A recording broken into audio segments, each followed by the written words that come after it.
श्री शिवाय नमस्तुभ्यं। हर हर महादेव। दोस्तों, जब जीवन में हर तरफ अंधेरा दिखाई देने लगे, जब लाख कोशिशों के बाद भी परेशानियां पीछा ना छोड़ें, जब अपने भी समझना बंद कर दें और मन अंदर ही अंदर टूटने लगे, तब एक बार सच्चे मन से महादेव को पुकार कर देखिए, क्योंकि जहां इंसान की उम्मीद खत्म होती है, वहीं से भोलेनाथ का चमत्कार शुरू होता है।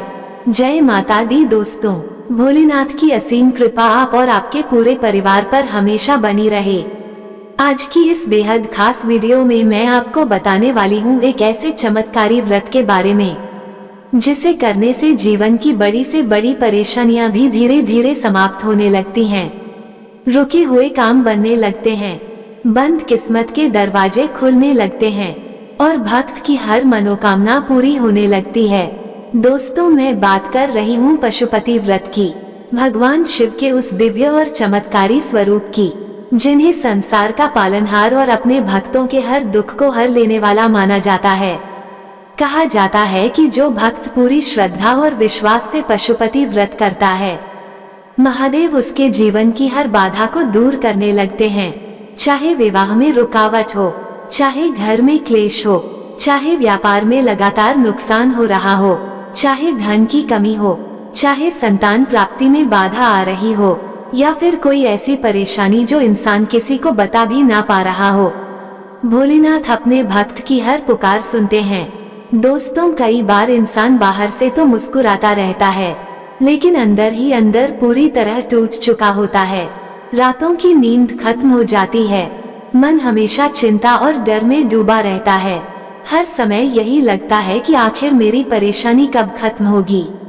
लेकिन दोस्तों, महादेव ऐसे देव हैं जो भक्त की आवाज ही नहीं, उसकी खामोशी भी सुन लेते हैं। इसलिए कहा जाता है कि अगर सच्चे मन से भगवान शिव को याद किया जाए, तो वे अपने भक्त को कभी निराश नहीं करते।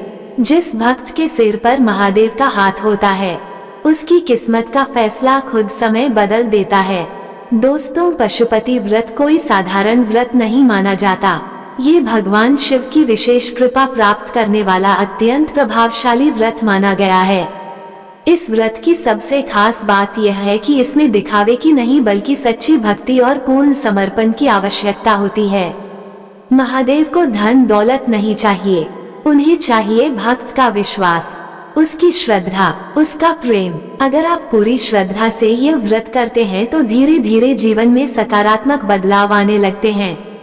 घर का वातावरण बदलने लगता है, मन शांत होने लगता है और जो काम वर्षों से रुके हुए होते हैं उनमें भी गति आने लगती है।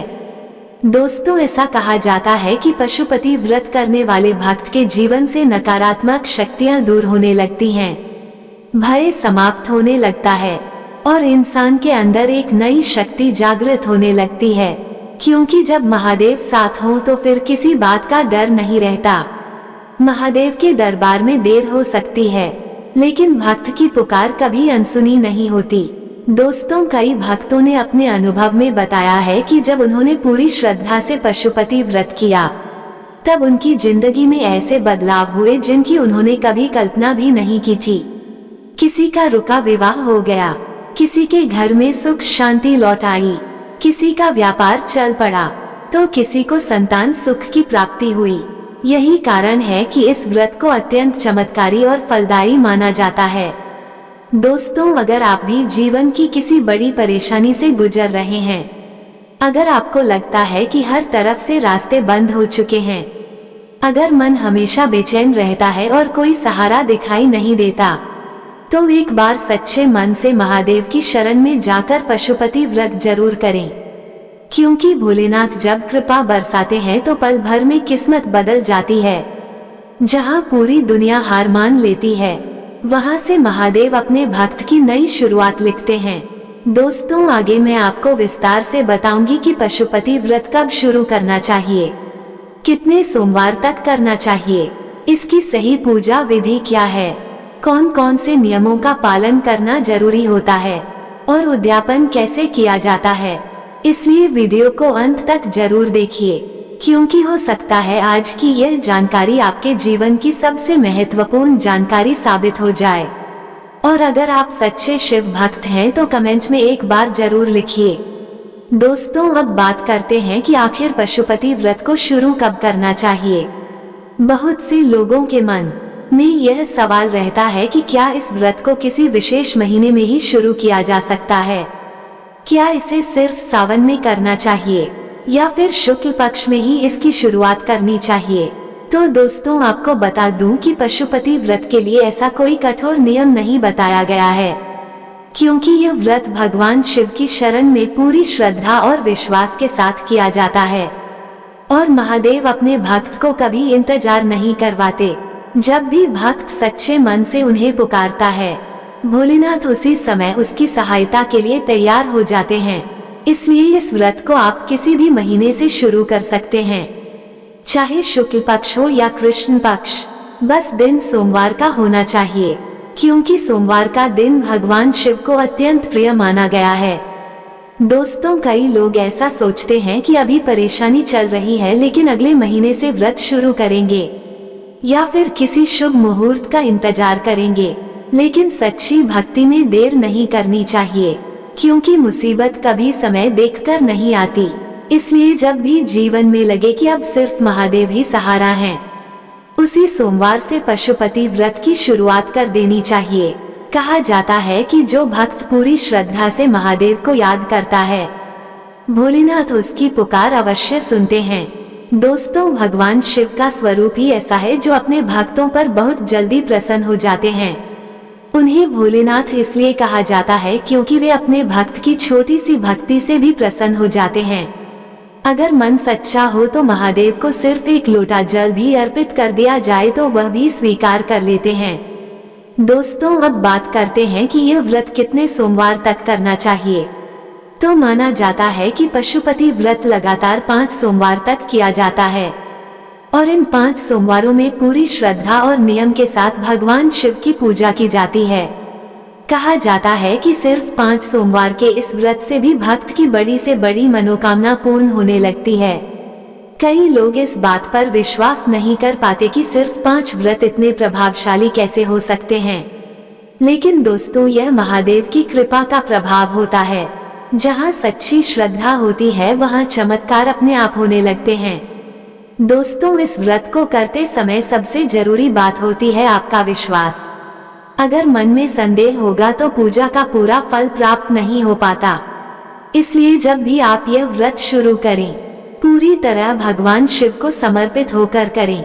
मन में यह विश्वास रखें कि अब महादेव ही मेरे जीवन की हर परेशानी को दूर करेंगे।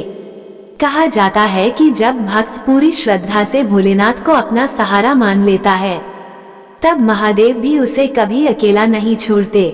दोस्तों, पशुपति व्रत शुरू करने वाले दिन सुबह जल्दी उठना चाहिए। सूर्योदय से पहले उठकर स्नान आदि कर लेना चाहिए। उसके बाद साफ और स्वच्छ वस्त्र धारण करें। कोशिश करें कि पूजा के समय हल्के रंग के वस्त्र पहनें। महिलाएं लाल, पीला, गुलाबी या हल्के रंग पहन सकती हैं, और पुरुष सफेद या हल्के रंग के वस्त्र धारण कर सकते हैं। काले और गहरे नीले रंग के वस्त्र पहनने से बचना चाहिए, क्योंकि पूजा के समय सात्विकता का विशेष महत्व माना जाता है। स्नान के बाद सबसे पहले सूर्य देव को जल अर्पित करें और फिर अपने घर के मंदिर में रोज की तरह पूजा करें। उसके बाद भगवान शिव के मंदिर जाने की तैयारी करें। दोस्तों, पशुपति व्रत में शिव मंदिर जाना बहुत जरूरी माना जाता है, क्योंकि मंदिर में की गई पूजा का फल कई गुना अधिक प्राप्त होता है। मंदिर का वातावरण बहुत सकारात्मक और दिव्य होता है। वहां बैठकर भगवान शिव का नाम लेने से मन को एक अलग शांति महसूस होती है। कई लोग कहते हैं कि मंदिर में जाते ही मन हल्का हो जाता है, क्योंकि वहां की ऊर्जा भक्त के मन से नकारात्मकता को दूर करने लगती है। दोस्तों, कोशिश करें कि ऐसे शिव मंदिर में जाएं जहां भगवान शिव के साथ माता पार्वती, गणेश जी और पूरा शिव परिवार विराजमान हो, क्योंकि जहां पूरा शिव परिवार होता है वहां सुख, शांति और समृद्धि का विशेष आशीर्वाद प्राप्त होता है। अब आगे मैं आपको बताऊंगी कि मंदिर जाते समय पूजा की थाली में कौन कौन सी सामग्री ले जानी चाहिए, कौन सी चीज भगवान शिव को सबसे अधिक प्रिय होती है, और सुबह मंदिर पहुंचकर किस विधि से पूजा करनी चाहिए। इसलिए वीडियो को आगे जरूर देखिए। दोस्तों, अब बात करते हैं पशुपति व्रत की पूजा सामग्री और सुबह की पूजा विधि के बारे में, क्योंकि किसी भी व्रत का पूरा फल तभी प्राप्त होता है जब उसे सही नियम और श्रद्धा के साथ किया जाए। दोस्तों, भगवान शिव बहुत भोले हैं। वे अपने भक्त की भावना देखते हैं। इसलिए अगर आपके पास अधिक सामग्री उपलब्ध ना हो तब भी चिंता करने की जरूरत नहीं है। सच्चे मन से की गई पूजा ही सबसे अधिक फल देती है। लेकिन फिर भी जितना संभव हो सके भगवान शिव को प्रिय चीजें अवश्य अर्पित करनी चाहिए। दोस्तों, पूजा की थाली में सबसे पहले बिल्वपत्र जरूर रखें, क्योंकि बिल्वपत्र भगवान शिव को अत्यंत प्रिय माना जाता है। कहा जाता है कि बिना बिल्वपत्र के शिव पूजा अधूरी मानी जाती है। इसके अलावा गंगाजल रखें, पंचामृत रखें जो दूध, दही, घी, शहद और शक्कर मिलाकर बनाया जाता है, धूप, दीप, अक्षत, चंदन, फूल और अगर संभव हो तो भांग और धतूरा भी भगवान शिव को अर्पित करें, क्योंकि ये सभी चीजें महादेव को प्रिय मानी जाती हैं। दोस्तों, जब आप शिव मंदिर पहुंच जाएं तो सबसे पहले भगवान शिव को प्रणाम करें और मन ही मन अपनी मनोकामना बोलें। उसके बाद शिवलिंग पर गंगाजल अर्पित करें। फिर पंचामृत से भगवान शिव का अभिषेक करें। अभिषेक करते समय मन पूरी तरह शांत और भक्ति से भरा होना चाहिए। जल्दीबाजी बिल्कुल नहीं करनी चाहिए, क्योंकि भगवान शिव की पूजा जितनी श्रद्धा से की जाती है उतना ही अधिक उसका फल प्राप्त होता है। दोस्तों, अभिषेक करते समय लगातार ओम नमः शिवाय मंत्र का जाप करते रहें। कहा जाता है कि यह मंत्र इतना शक्तिशाली है कि व्यक्ति के जीवन की नकारात्मकता को धीरे धीरे समाप्त करने लगता है, मन को शांति देता है और भक्त को भीतर से मजबूत बनाता है। अगर संभव हो तो मंदिर में थोड़ी देर बैठकर मंत्र जाप जरूर करें, क्योंकि मंदिर में बैठकर किया गया मंत्र जाप बहुत अधिक प्रभावशाली माना जाता है। दोस्तों, कई लोग घर में ही पूजा करके सोचते हैं कि वही पर्याप्त है, लेकिन शिव मंदिर की ऊर्जा अलग होती है। वहां बैठते ही मन को जो सुकून मिलता है वो कहीं और नहीं मिलता। ऐसा महसूस होता है जैसे सारी परेशानियां धीरे धीरे हल्की होने लगी हों। इसलिए पशुपति व्रत में मंदिर जाकर पूजा करना बहुत जरूरी माना गया है। दोस्तों, पूजा के बाद भगवान शिव को बिल्वपत्र अर्पित करें।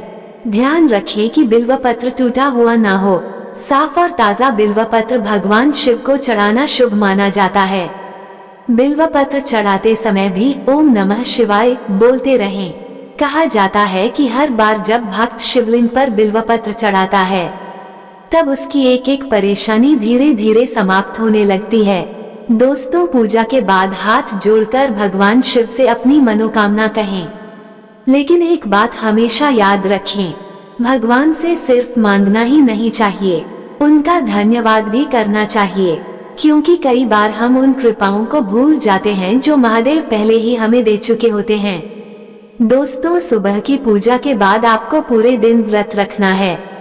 आप फलाहार व्रत कर सकते हैं, यानी फल, दूध, चाय या हल्का फलाहार ले सकते हैं, लेकिन ध्यान रखें कि मंदिर से लौटने से पहले कुछ भी ग्रहण ना करें।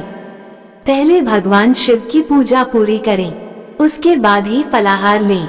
दोस्तों, इस दिन जितना हो सके भगवान शिव का ध्यान करें।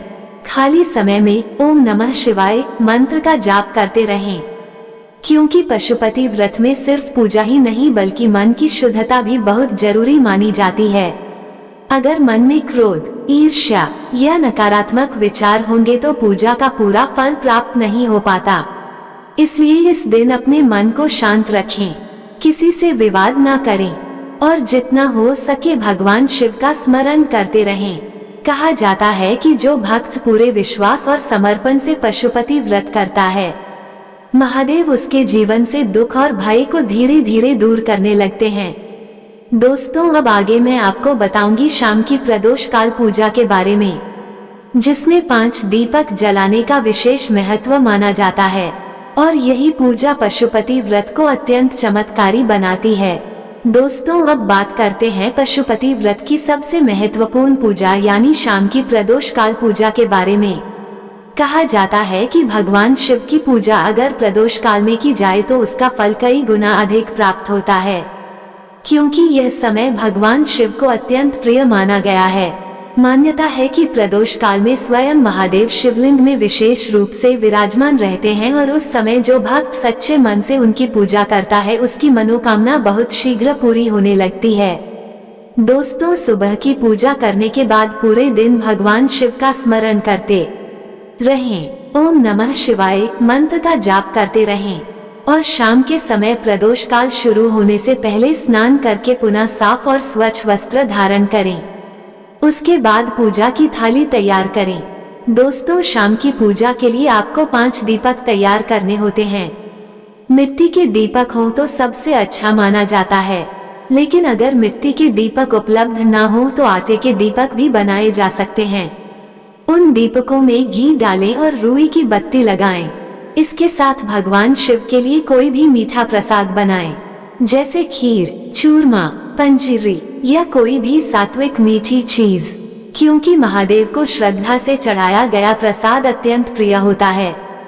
दोस्तों, जब आप शाम को मंदिर जाएं तो पूजा की वही सामग्री साथ लेकर जाएं जो सुबह की पूजा में ले गए थे, जैसे बिल्वपत्र, गंगा जल, धूप, दीप, फूल, अक्षत और पंचामृत। मंदिर पहुंचकर सबसे पहले भगवान शिव को प्रणाम करें और फिर शांत मन से पूजा शुरू करें। शिवलिंग पर गंगाजल अर्पित करें। अगर संभव हो तो पंचामृत से दोबारा अभिषेक करें और लगातार ओम नमः शिवाय मंत्र का जाप करते रहें। दोस्तों, कहा जाता है कि जो भक्त प्रदोष काल में भगवान शिव का ध्यान करता है उसकी जीवन की बाधाएं धीरे धीरे समाप्त होने लगती हैं, मन का डर खत्म होने लगता है और जीवन में सकारात्मक ऊर्जा आने लगती है। पूजा के बाद आपको 5 दीपक भगवान शिव के मंदिर में जलाने हैं। ध्यान रखें कि ये 5 दीपक शिवलिंग के पास श्रद्धा से जलाए जाएं। दोस्तों, इन 5 दीपकों का बहुत विशेष महत्व माना गया है। कहा जाता है कि ये दीपक जीवन के 5 प्रकार के अंधकार को दूर करने का प्रतीक होते हैं।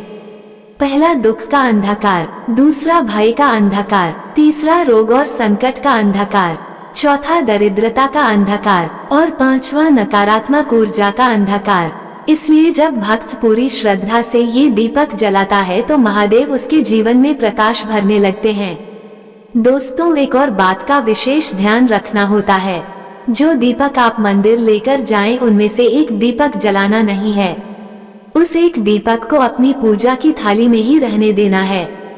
बाकी 5 दीपक मंदिर में जलाने हैं। इसके बाद भगवान शिव को प्रसाद अर्पित करें और कुछ समय वहीं बैठकर मंत्र जाप करें, क्योंकि उस समय मंदिर का वातावरण अत्यंत दिव्य और सकारात्मक होता है। कई भक्त बताते हैं कि प्रदोष काल में शिव मंदिर में बैठते ही मन को अद्भुत शांति महसूस होती है, जैसे सारी परेशानियां धीरे धीरे दूर हो रही हों। दोस्तों, पूजा पूरी होने के बाद जब आप घर लौटे तो जो एक दीपक आपने थाली में बचाकर रखा था उसे अपने घर के मुख्य द्वार के बाहर जलाना है। ध्यान रखें कि घर में प्रवेश करते समय आपके दाहिने हाथ की ओर वह दीपक जलाया जाए। कहा जाता है कि ऐसा करने से घर की नकारात्मक ऊर्जा दूर होने लगती है और महादेव की कृपा घर में प्रवेश करती है। इसके बाद जो प्रसाद आप मंदिर से लेकर आए हैं उसे ग्रहण करें। इस दिन नमक का सेवन नहीं करना चाहिए, इसलिए कोशिश करें कि मीठा और सात्विक भोजन ही करें। दोस्तों, पशुपति व्रत का सबसे बड़ा नियम यही है कि इसे पूरी श्रद्धा और समर्पण से किया जाए, क्योंकि जहां सच्चा विश्वास होता है वहां महादेव स्वयं अपने भक्त का मार्गदर्शन करते हैं। अब आगे मैं आपको बताऊंगी 5वें सोमवार के उद्यापन की पूरी विधि, जिसमें नारियल, 108 बिल्वपत्र और दान का विशेष महत्व बताया गया है। दोस्तों, अब बात करते हैं पशुपति व्रत के सबसे महत्वपूर्ण भाग यानी उसके उद्यापन की, क्योंकि किसी भी व्रत का पूर्ण फल तभी प्राप्त होता है जब उसका उद्यापन सही विधि से किया जाए। कहा जाता है कि पशुपति व्रत का उद्यापन भक्त की मनोकामना को पूर्ण करने में बहुत विशेष भूमिका निभाता है। इसलिए 5वें सोमवार की पूजा अत्यंत श्रद्धा और नियम के साथ करनी चाहिए। दोस्तों, पहले 4 सोमवार तक आपको जिस तरह पूजा करनी है उसी तरह 5वें सोमवार को भी सुबह जल्दी उठकर स्नान करना है। साफ और स्वच्छ वस्त्र धारण करने हैं। सूर्य देव को जल अर्पित करना है और फिर भगवान शिव के मंदिर जाकर विधिवत पूजा करनी है। सुबह की पूजा विधि बिल्कुल वही रहेगी, लेकिन 5वें सोमवार की शाम की पूजा में कुछ विशेष चीजें जोड़ी जाती हैं जिनका बहुत बड़ा महत्व माना गया है। दोस्तों, 5वें सोमवार के दिन आपको एक जटा वाला नारियल लेना है, यानी पूजा में इस्तेमाल होने वाला पानी वाला नारियल।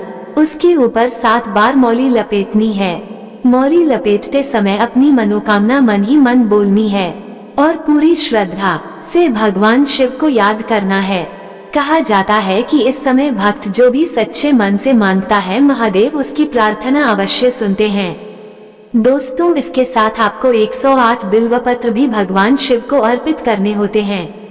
अब कई लोगों के मन में सवाल आता है कि अगर 108 बिल्वपत्र ना मिले तो क्या करें। तो दोस्तों, सबसे पहले पूरी कोशिश करनी चाहिए कि बिल्वपत्र की व्यवस्था हो जाए, क्योंकि बिल्वपत्र भगवान शिव को अत्यंत प्रिय माना जाता है। आजकल फूलों की दुकानों पर भी आसानी से बिल्वपत्र मिल जाते हैं। अगर फिर भी पूरे 108 बिल्वपत्र ना मिल पाए तो जितने उपलब्ध हों उतने श्रद्धा से अर्पित करें और भगवान शिव से क्षमा प्रार्थना करें, क्योंकि महादेव भावना देखते हैं। दोस्तों, बिल्वपत्र अर्पित करते समय ओम नमः शिवाय मंत्र बोलते रहें। अगर संभव हो तो हर बिल्वपत्र पर चंदन से ओम या ओम नमः शिवाय लिख सकते हैं। इसे अत्यंत शुभ माना जाता है। इसके बाद शाम के समय प्रदोष काल में मंदिर जाएं। अपने साथ वही 5 दीपक लेकर जाएं, जिनकी पूजा विधि मैंने आपको पहले बताई।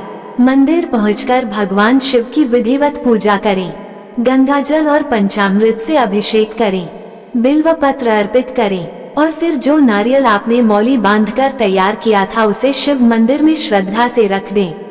ध्यान रखें कि नारियल शिवलिंग के ऊपर नहीं चढ़ाया जाता, उसे शिवलिंग के पास या मंदिर की वेदी पर रखा जाता है। दोस्तों, इसके बाद भगवान शिव से अपनी मनोकामना कहें और पूरी श्रद्धा से प्रार्थना करें। कहा जाता है कि इस समय भक्त और महादेव के बीच का संबंध अत्यंत गहरा हो जाता है। अगर मन सच्चा हो तो भगवान शिव भक्त की पुकार अवश्य सुनते हैं। पूजा के बाद 5 दीपक मंदिर में जलाएं और एक दीपक पहले की तरह अपनी थाली में बचाकर रखें, जिसे घर के मुख्य द्वार पर जलाना है। दोस्तों, उद्यापन के दिन दान का विशेष महत्व माना गया है, इसलिए अपनी श्रद्धा और सामर्थ्य के अनुसार किसी जरूरतमंद को दान अवश्य दें। आप आटा, चावल, दाल, फल, वस्त्र, दक्षिणा या दूध का दान कर सकते हैं। कहा जाता है कि व्रत का पुण्य तब और बढ़ जाता है जब उसके साथ दान भी किया जाए, क्योंकि भगवान शिव करुणा और सेवा से बहुत जल्दी प्रसन्न होते हैं। दोस्तों, घर लौटकर वही दीपक मुख्य द्वार के बाहर जलाएं और प्रसाद ग्रहण करें। इस दिन भी नमक का सेवन नहीं करना चाहिए, मीठा और सात्विक भोजन ही करना चाहिए। कहा जाता है कि जो भक्त पूरे नियम और श्रद्धा से पशुपति व्रत का उद्यापन करता है उसकी बड़ी से बड़ी मनोकामना भी पूर्ण होने लगती है। जीवन की बाधाएं धीरे धीरे समाप्त होने लगती हैं, घर में सुख शांति आने लगती है और मन को अद्भुत शांति महसूस होने लगती है। दोस्तों, अब आगे मैं आपको बताऊंगी महिलाओं के लिए पशुपति व्रत से जुड़े महत्वपूर्ण नियम और साथ ही वो बातें जिनका ध्यान रखना बहुत जरूरी माना जाता है। दोस्तों, अब बात करते हैं महिलाओं से जुड़े सबसे महत्वपूर्ण प्रश्न की, क्योंकि कई महिलाओं के मन में ये चिंता रहती है कि अगर पशुपति व्रत के बीच में उनके मासिक धर्म के दिन आ जाए तो क्या करें। क्या व्रत टूट जाता है, क्या पूजा नहीं कर सकते। तो दोस्तों, इस विषय में सबसे जरूरी बात यह समझना है कि भगवान शिव अपने भक्त की भावना देखते हैं। अगर मन सच्चा हो तो महादेव कभी अपने भक्त को निराश नहीं करते, इसलिए डरने या घबराने की बिल्कुल जरूरत नहीं है। दोस्तों, अगर व्रत के बीच में ऐसे दिन आ जाएं जब महिला स्वयं पूजा नहीं कर सकती, तब भी व्रत को छोड़ना नहीं चाहिए। व्रत मन से किया जाता है और श्रद्धा सबसे महत्वपूर्ण होती है। अगर घर में कोई ऐसा सदस्य हो जो आपकी ओर से मंदिर जाकर पूजा कर सके, जैसे पति, माता, बहन या परिवार का कोई अन्य सदस्य, तो आप उनसे पूजा करवा सकती हैं। और स्वयं मन ही मन भगवान शिव का स्मरण करते रहें। लेकिन अगर कोई भी पूजा करने वाला ना हो, तब उस दिन आप केवल मानसिक रूप से भगवान शिव का ध्यान करें।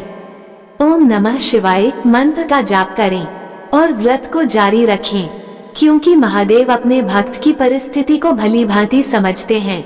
दोस्तों, एक बात का ध्यान रखना बहुत जरूरी है। अगर किसी सोमवार को पूरी विधि से पूजा नहीं हो पाती तो उस व्रत की संख्या पूरी नहीं मानी जाती। इसलिए ऐसे में 5 की जगह 6 सोमवार व्रत करना शुभ माना जाता है, ताकि पूजा विधि पूर्ण रूप से संपन्न हो सके। दोस्तों, भगवान शिव को भोलेनाथ कहा जाता है, क्योंकि वे बहुत दयालु हैं। वे अपने भक्त की छोटी सी प्रार्थना भी सुन लेते हैं। इसलिए अगर पूजा में कोई कमी रह जाए तो सच्चे मन से उनसे क्षमा मांग लें। कहा जाता है कि महादेव अपने भक्त की गलतियों को बहुत जल्दी क्षमा कर देते हैं। दोस्तों, पशुपति व्रत करते समय सबसे जरूरी चीज होती है आपका विश्वास और समर्पण। जब भक्त पूरी तरह महादेव को अपना सहारा मान लेता है, तब भगवान शिव भी उसे कभी अकेला नहीं छोड़ते। इसलिए इस व्रत को कभी डर या संदेह के साथ ना करें, बल्कि पूरे विश्वास के साथ करें कि महादेव अवश्य आपकी सहायता करेंगे। दोस्तों, याद रखिए, भगवान शिव के दरबार में कोई भी खाली हाथ नहीं लौटता। कोई जल्दी फल पाता है, कोई थोड़ा समय बाद, लेकिन सच्चे मन से की गई भक्ति कभी व्यर्थ नहीं जाती। कहा जाता है कि जब महादेव की कृपा बरसती है तो जीवन के अंधेरे धीरे धीरे प्रकाश में बदलने लगते हैं, रुके हुए काम बनने लगते हैं, घर में सुख शांति आने लगती है और मन को एक अलग ही सुकून महसूस होने लगता है। दोस्तों, अगर आप भी जीवन की किसी बड़ी परेशानी से गुजर रहे हैं, अगर मन हमेशा बेचैन रहता है, अगर लाख कोशिशों के बाद भी रास्ते नहीं खुल रहे, तो एक बार पूरी श्रद्धा से पशुपति व्रत जरूर करके देखिए, क्योंकि जहां पूरी दुनिया साथ छोड़ देती है, वहां से महादेव अपने भक्त का हाथ थाम लेते हैं। दोस्तों, उम्मीद करती हूँ कि पशुपति व्रत से जुड़ी ये विशेष और महत्वपूर्ण जानकारी आपको जरूर पसंद आई होगी। अगर वीडियो आपके लिए थोड़ी सी भी उपयोगी रही हो तो इसे लाइक जरूर करें और ज्यादा से ज्यादा शेयर करें, ताकि जो लोग परेशानियों से घिरे हुए हैं उन्हें भी महादेव की इस चमत्कारी पूजा के बारे में पता चल सके। और अगर आप सच्चे शिव भक्त हैं तो कमेंट में एक बार जरूर लिखिए, श्री शिवाय नमस्तुभ्यम, हर हर महादेव। दोस्तों, चैनल पर पहली बार आए हैं तो चैनल को सब्सक्राइब जरूर कर लीजिए और बेल आइकन दबाना बिल्कुल मत भूलिएगा, ताकि धर्म और भक्ति से जुड़ी ऐसी ही महत्वपूर्ण जानकारियां आपको सबसे पहले मिलती रहें। मिलते हैं अगली वीडियो में, तब तक के लिए अपना और अपने परिवार का ध्यान रखिए। जय भोलेनाथ, हर हर महादेव।